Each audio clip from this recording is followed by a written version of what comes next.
Ahoy, mateys, and welcome to another episode of I'm Ready, a SpongePod Squarecast. This is the fourth intro that I have done for this episode, an episode known as Plankton, the second part of episode 3. I don't know what was going on. I would get to these crucial moments and just flub, which happens, and I'm fine with messing up normally and just letting it go because I don't want to come off as a perfectionist. That's the worst thing. And it's easier when I'm with someone. If you've heard any episodes where I'm with Nate, Alex, or Mike, and it's easier to just you keep talking to them back and forth, and you get a maybe chance, like when they're talking, you get a chance to kind of recollect your thoughts. When you're recording alone, the chances of messing up are like triple the amount of normal. So we're watching Plankton today. The episode is called Plankton. It stars Plankton, and it is also the debut of Plankton's computer wife, Karen. This is a crucial episode to the show because it sets Plankton up for the future of the show, which is the dynamic of him trying to steal the Krabby Patty secret formula. And it is a well that they have gone back to many times. I mean, it was practically the basis of the first two movies had to do with Plankton and the Krabby Patty secret formula. Of course, the first movie was him actually stealing it, and the second movie was him being accused of stealing it and him, trying to be like, well, it wasn't this time. And the third movie seems to break that trend because we haven't even seen Plankton in any of the trailers or spots. Maybe he is in a shot that I just haven't looked closely at, but who knows? Maybe Plankton secretly has something to do with it. I would doubt that he wouldn't be a big part of the show because Mr. Lawrence himself has been a staple of SpongeBob since the beginning and even beforehand. If anyone has listened to my introduction where I go through the brief kind of history of SpongeBob and what led it to the air, a lot of the group that started with SpongeBob also started with each other on Rocko's Modern Life, the fourth Nicktoon. And of course, Tom Kenny, the voice of SpongeBob, played Heifer Wolf, who is a cow, for those who have not watched Rocko's Modern Life. And Mr. Lawrence voices Filbert Turtle.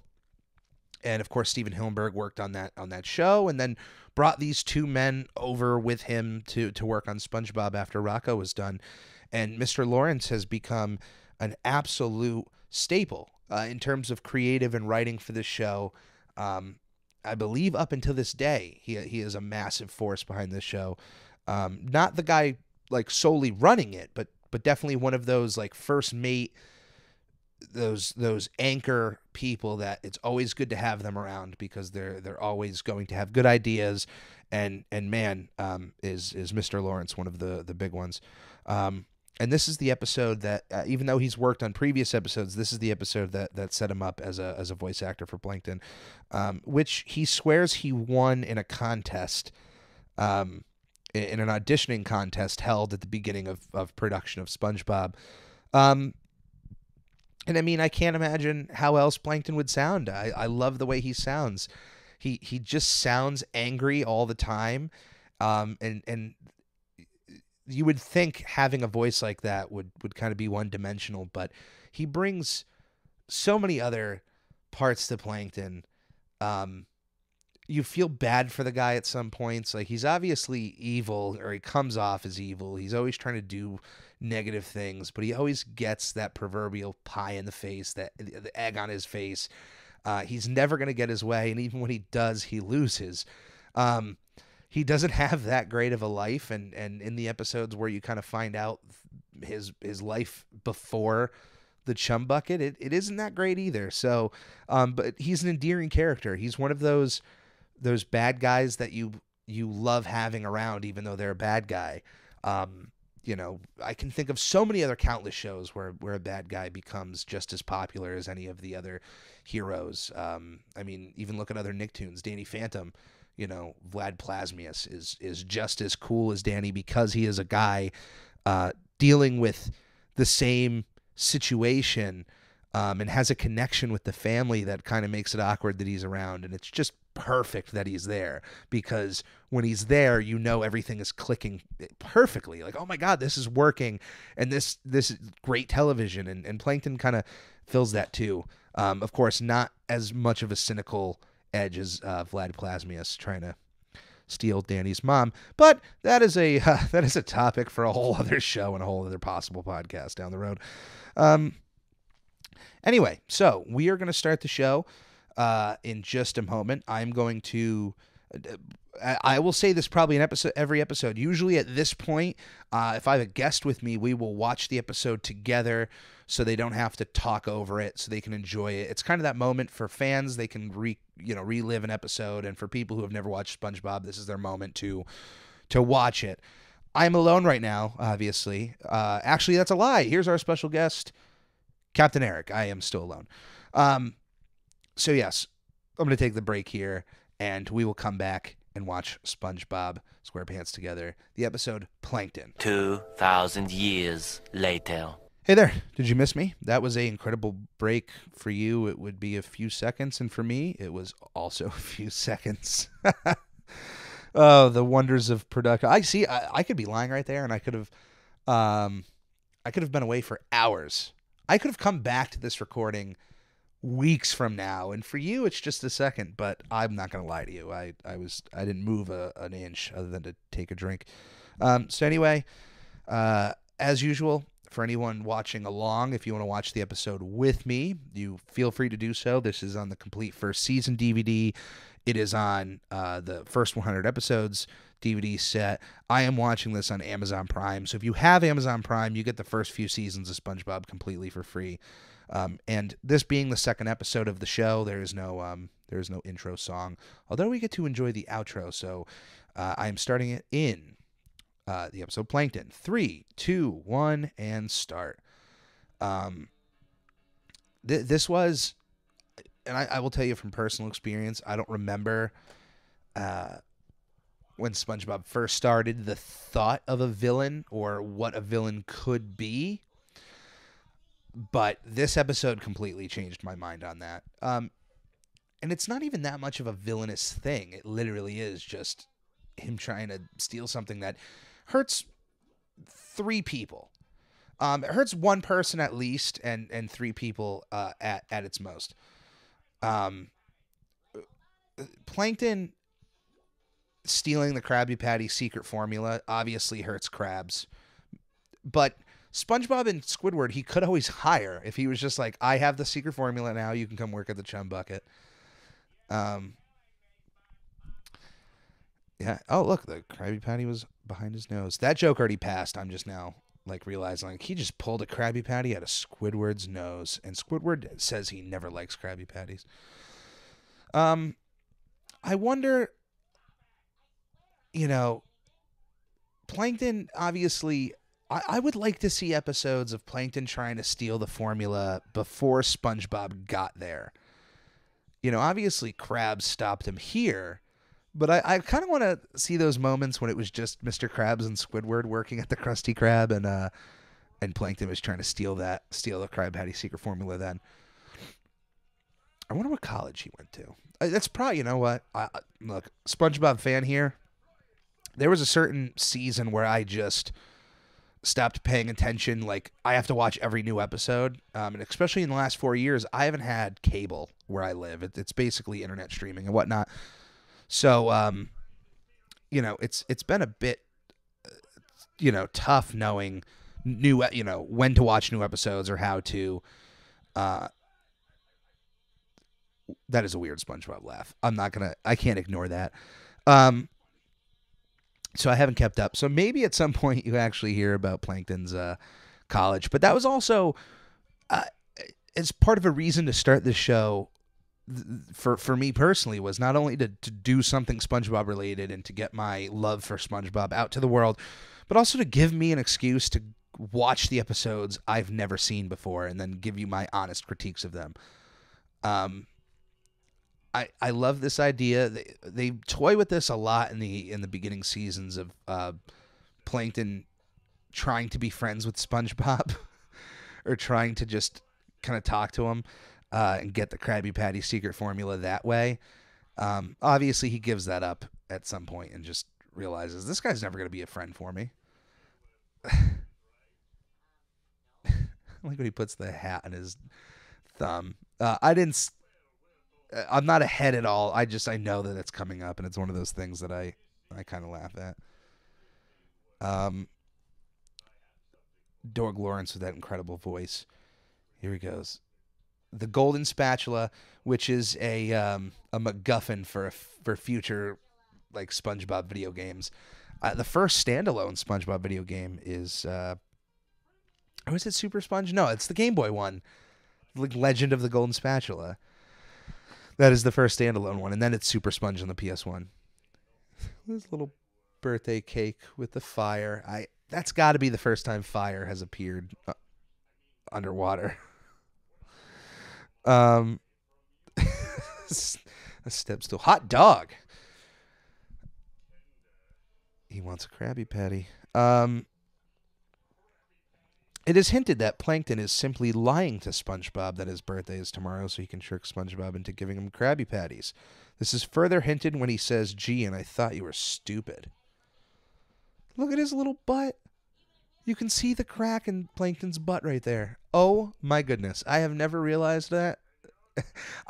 This is the second episode in a row that I've noticed something that I've just never noticed before. Plankton also that gag is also replaced in the game Operation Krabby Patty on the PC, which I played a lot as a kid. It's definitely done funnier here when he's inside of SpongeBob's head and plays the record player there. It in the game they don't do it that well. They kind of fudge it up a little bit. Right here. The ABC song. I thought it was in his head, but it's right there. I actually have the record is Verve by Jack Shandlin, and its B-side is the Alphabet Song sung by Peter Gosling. So that's the record there. The evil dramatic music is Verve by Jack Shandling, and the Alphabet Song is Peter Gosling. For those that want to know and maybe want to look up. The idea that SpongeBob's brain is just loose in his head is incredibly funny and has obviously been used for comedic effect in many other shows. I love Plankton's tiny duct tape dispenser, or at least not even duct tape, packing tape, I'm gonna guess. Like, where does he buy that from? I know the Bargain Mart has everything, but do they really have like tiny? I imagine there's other sea creatures that tiny, so they would have to have devices for them to use for the smaller sea animals. So Plankton taking control of SpongeBob. Super funny, and obviously when we get to Squidward's house, that's when things get really comedic. This is the first episode to show live action in the series, which is used for a joke later on. This is also the first appearance of SpongeBob's brain. And they even mention that in the audio commentary for this episode, the actual commentary. This is the first time we show his brain. Haha. I used to be, I had a phase when I was younger that I loved listening to audio commentary for movies and whatnot, and I still kind of do. If I enjoy a movie that much, depending who's on the commentary, I'll listen to it. Shut your mouth, you mediocre clarinet player. A little early on that line, but mediocre. Yes, you are. Wow, Plankton he goes hard on Squidward right here. This is that's like years of aggression just pent up that he's pouring onto Squidward. According to also that audio commentary for this episode, It also reveals that there was a scene involving Squidward showing more. Now, when Squidward throughout the day is wearing a shirt, Squidward doesn't wear pants, which is fine because he's an animal. And in this scene, he's not wearing a shirt. So if you were to see him without the blanket, he would look to appear as completely naked, which I guess someone had a problem with. But he doesn't wear pants already, so it's, I don't know. I guess just at least one article of clothing is okay. So we are the chum bucket. I would want to pause it right there and look. This, you know what? This is the first time I'm going to rewind it and pause it. If you guys pause it with me, it'll be fine. But I just wanted to look at the menu for the chum bucket. So we have the chum burger, chum fries, chum shake, chum on a stick, chumbalaya, chum chili, and chum pie. And then there's a massive warning at the bottom. So the chum chili seems like it'd be a good idea. I don't like anything else. Chum fries seem a little redundant. If you've ever played Nicktoons Unite, that joke is redone there for that game. Oh, he does play it in his head. I knew I wasn't crazy thinking of that. I just unanticipated the alphabet song of where it was. Yeah, for those who played Nicktoons Unite too, it's really weird.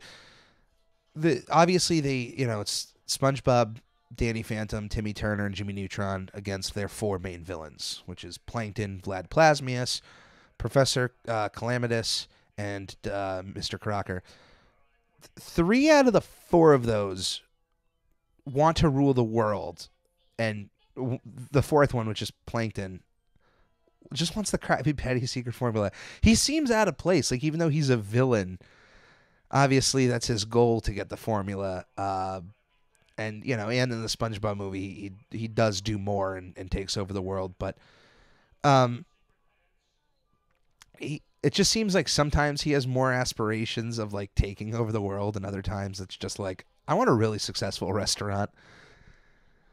And here we have Karen, Plankton's computer wife, who I love the character of Karen, because I think it's so perfect to have a computer that I think he built. I got to imagine he built her, and she's just got so much sass and angst against him. And he likes that, I'm guessing, because, I mean, he created her. I don't think he just like bought a computer wife. This is going deep here. Does he like being treated like garbage by his wife? Is that just something he enjoys? Here's a great joke. He falls in the machine. He's Plankton. 1% evil, 99% hot gas. Which is very true. Well, that's good. He's only got 1% of evil inside of him, and the rest is just anger and screaming. You know what? And this is a good first, at least for the show. It's a good first attempt, because he goes above and beyond to get that Krabby Patty, actually taking control of SpongeBob's body and his mind, and delivering the Krabby Patty. He's had some lame plans later on in the series, but for that first one, I mean, dang, that's a way to start. Yeah, so that was the show. I don't have any idea who that dog was. I wonder if that was someone in the actual lab, or if that was just some B-roll that was sitting around that they can go for. In the audio commentary for this episode, Bill Fagerbakke comments that there has never been a Patrick episode with an exclamation mark after the title. Years after this commentary was recorded, 2 were released in Season 9. They are Patrick Man and Patrick the Game. It is also the first episode to have audio commentary. Wow. This is fantastic. This is also there's a lot of firsts in this episode. This is the first episode to use the APM track High-Low March. And this is one of the few Season 1 episodes where the Krabby Patty Bun's sesame seeds are colored white. In most Season 1 and early Season 2 episodes, they were colored black. I prefer the white more than the black, personally, just because sesame seeds are white. I mean, if anyone has had a burger with sesame seeds on the bun, they're white seeds. I can't think of having a burger with black seeds unless they were like poppy seed, like a poppy seed bun. Um, in the Big Bang Theory episode, the long distance dissonance, the long distance dissonance. Sheldon Cooper is seen watching this episode on his phone, specifically during the scene where SpongeBob breaks through a wall in the house and is being controlled by Plankton. Oh, hey, look, first mate Nate walked through the door. Ahoy! Yeah, you got that ahoy. So that was pretty cool that was a reference in the Big Bang Theory. When Plankton says, "You weak-minded fool," this is a reference to the 1983 film Star Wars Return of the Jedi, which I actually did not know that about this, which is pretty incredible. I'm sure there's a plethora of other Star Wars-related gags throughout the show. But yeah, that's Plankton. That's the end of episode 3 fully of SpongeBob SquarePants. And we move onwards and forwards on our ship through SpongeBob. We are, we're still early in season 1, but things are cranking ahead. I really can't wait. I'll be honest with you. My favorite season of this show is season 3, and that'll be.